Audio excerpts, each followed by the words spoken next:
কাশ্মীরি পাতিমুংনো সেলেমং ফুরুঙ্গৈ ভারতী ত্রিপুরা প্রান্ত হিমবত গংখরকা কাশ্মীরও পেহেলগাঁও পাতিউই থাংমানি পাতিমুং ভারতहा कतर गोनाङै निनांग्रि रिखा भारतहा कतरनि खा खामलायजाक पातिमुंनो नुगै तै गुबै बिचार सानलायजाक हास्तेयावबो पातिमुंनो सेलेंमं फुनुगै नयंमा बसकांनि सिमि बुखुंग रिकसम फानै हिमबत ख्लायलायखा।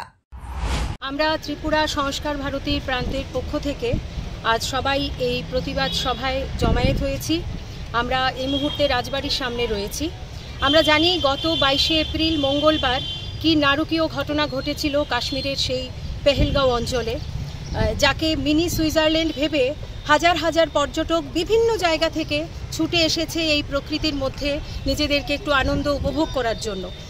আর যে নারকীয় ঘটনা সেই মুহূর্তে ঘটলো, এর তীব্র প্রতিবাদ জানাই, ধিক্কার জানাই। মানে এত ন্যাক্কারজনক ঘটনা যেটা সন্ত্রাসবাদীরা বিভেদগামী যারা ঘটিয়েছে, এর তীব্র প্রতিবাদ জানাই। কারণ আমাদের দেশ, আমরা কোথায় যাব, কোথায় বেড়াবো, আমরা পাহাড়ে যাব না, সমুদ্রে যাব না, মরুভূমিতে যাব, সেটা আমাদের সম্পূর্ণ স্বাধীনতা রয়েছে। সেখানে কেন বিদেশি সন্ত্রাসবাদীরা এসে আমাদের ওপর আক্রমণ করবে?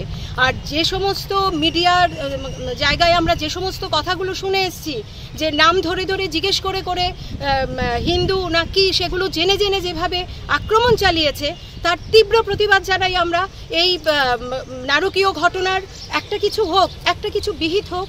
ভারত সরকারের কাছে আমাদের সবার বিনীত অনুরোধ এটাই যে আমরা এর একটা কিছু বিহিত চাই, এটার একটা সমাধান হোক। কারণ এভাবে চলতে দেওয়া যায় না। দিনের পর দিন বিভিন্ন জায়গায় এইভাবে যেভাবে নিত্য নতুন পদ্ধতিতে ঘটনাগুলো ঘটাচ্ছে, সেগুলো এবার একটা শেষ হওয়া দরকার, সেটুকুই বলা। আর তার জন্যই আমাদের আজকে এই প্রতিবাদ সভায় আমরা সংস্কার ভারতীর পক্ষ থেকে সবাই একত্রিত হয়েছি। আমরা চাই এর একটা সুষ্ঠু বিধান হোক। Bureau report, খুমপই।